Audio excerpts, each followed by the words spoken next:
Bonjour les formateurs, je vais vous expliquer comment on rédige le deuxième chapitre du nouveau dossier technique FPA.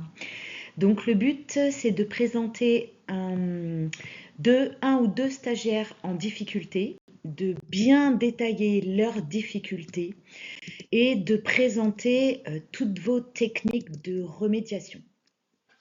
Alors, je vous explique.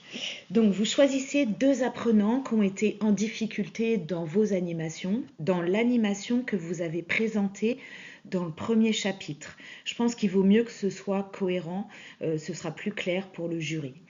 Donc, des apprenants qui ont eu des difficultés pour mémoriser le vocabulaire, comprendre ce que vous avez dit, pour atteindre les objectifs. Donc, vous identifiez et vous présentez ces difficultés. Quelles sortes de difficultés ont-ils eu en termes de savoir-être, savoir-faire ou de savoir, dans la relation au groupe, dans la mémorisation des connaissances. Ça peut être aussi dans l'apprentissage, donc des difficultés linguistiques qui les bloquent dans votre formation pour bien comprendre ce que vous dites.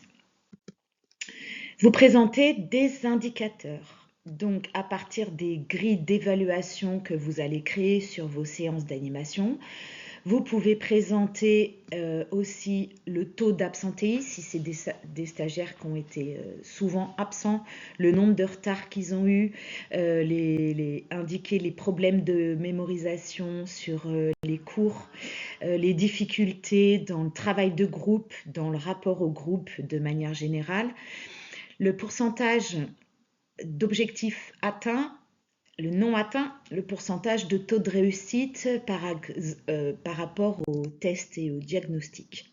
Comment on analyse ces difficultés? Donc on part de la pyramide des besoins de Abraham Maslow. Donc vous essayez de voir si les besoins physiologiques sont comblés? Est-ce qu'ils ont suffisamment un logement décent, à manger, le besoin de sécurité, ensuite le besoin d'appartenance au groupe, le besoin d'estime et de reconnaissance dans leur projet professionnel et le besoin d'accomplissement, souvent c'est l'insertion professionnelle.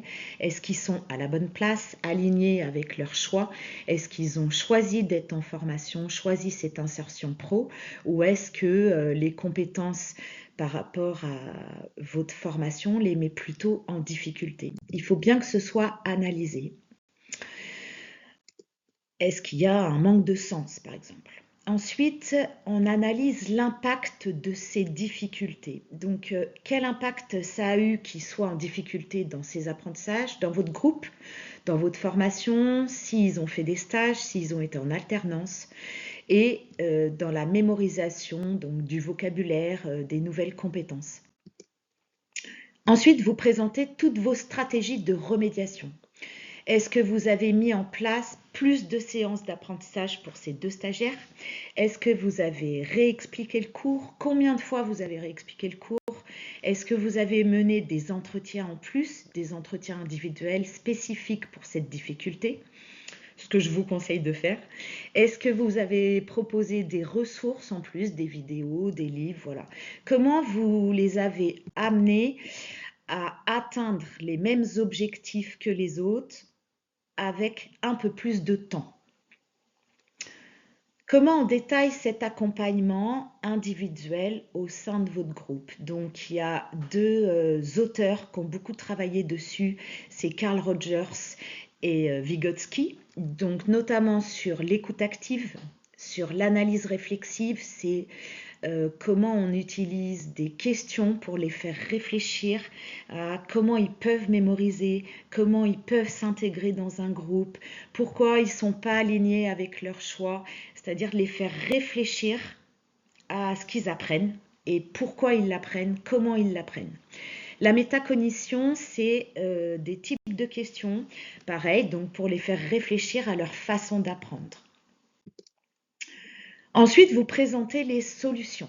Évidemment, les deux accompagnements individuels que vous allez présenter au jury, ils doivent être réussis. C'est-à-dire que vous ne devez pas présenter des stagiaires qui ont arrêté la formation, qui se sont fait exclure pour des problèmes de comportement ou qui n'ont pas réussi à trouver du travail, par exemple. Il faut présenter des stagiaires qui ont réussi à trouver un travail, réussi à atteindre les mêmes objectifs que les autres par le biais de cet accompagnement individuel. Donc vous devez détailler leur réussite, comment ils ont réussi et pourquoi. Et aller par exemple jusqu'à l'insertion professionnelle. Ensuite, vous présentez des méthodes d'évaluation. Donc, quelles méthodes vous avez utilisées pour les évaluer? Je vous conseille de citer plusieurs méthodes. J'ai fait une vidéo dessus pour vous montrer quelles méthodes d'évaluation vous pouvez présenter.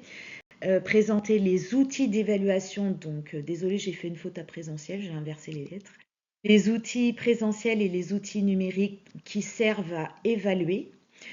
Présentez votre grille d'évaluation, donc concernant votre animation présentée dans le premier chapitre. Présentez vos résultats, c'est-à-dire quels objectifs ils ont atteints.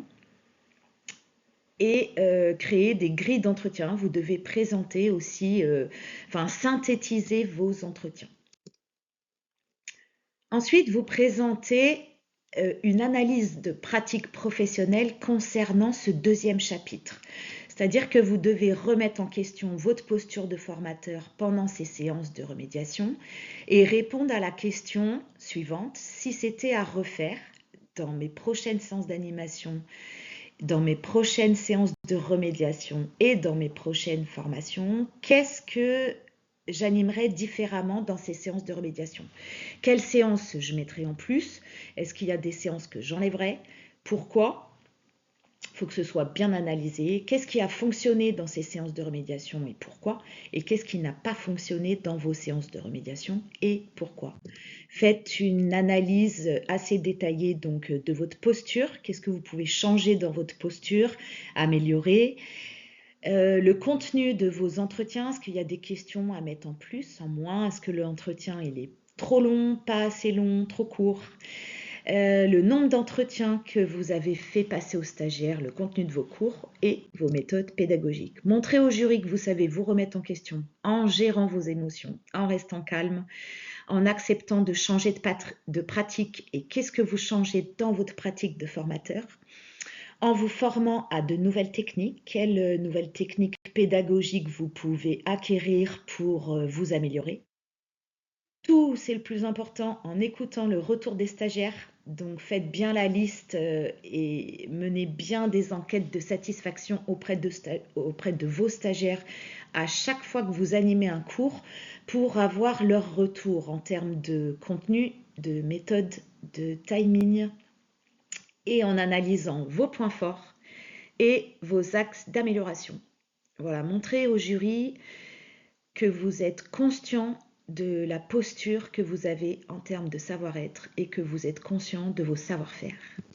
Je suis Aurélia Boisanté, j'anime des formations de formateurs FPA et aussi j'aide les formateurs à concevoir leurs propres activités ludiques.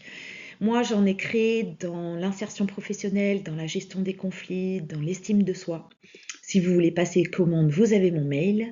Je rédige aussi une newsletter où je vous envoie des activités ludiques tous les 15 jours et j'anime des coachings pour les FPA pour vous aider. Voilà, regardez bien les autres vidéos YouTube, elles vont toutes vous aider pour rédiger vos projets. Mettez-moi un commentaire s'il vous plaît si ça vous a aidé, ça m'aidera à développer ma chaîne et à faire tourner mes vidéos.